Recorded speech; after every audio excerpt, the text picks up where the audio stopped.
Hello friends, অলিস কিচেনে তোমাদের সবাইকে স্বাগত। তোমরা সবাই কেমন আছো? আশা করি ভালো আছো, আমিও ভালো আছি। দেখো, তোমাদের সাথে রোজই শেয়ার করি আমার খাবার ডিনার সব কিছুই ভালো লাগে।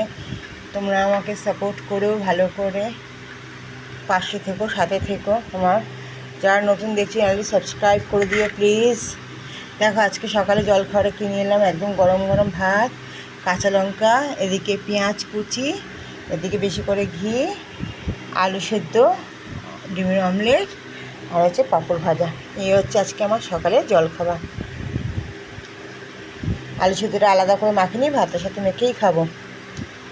কেমন লাগছে বন্ধুরা আমার আজকে জলখাবারটি দেখতে? যদি ভালো লাগে অবশ্যই একটা লাইক করে দিও, শেয়ার করো, কমেন্টস করো কেমন লাগলো দেখতে। আর কার কার এরকম জলখাবার খেতে ভালো লাগে অবশ্যই কমেন্টস করো। ওর সাথে নিচে লবণ তো লাগবে, যেহেতু ঘি দিয়ে ভাতটা মাখবো। চলো, দুপুরে দেখা হবে। কী কী রান্না করছে তোমাদের সাথে শেয়ার করবো। ভালো লাগলে একটা লাইক করে দিও। টাটা।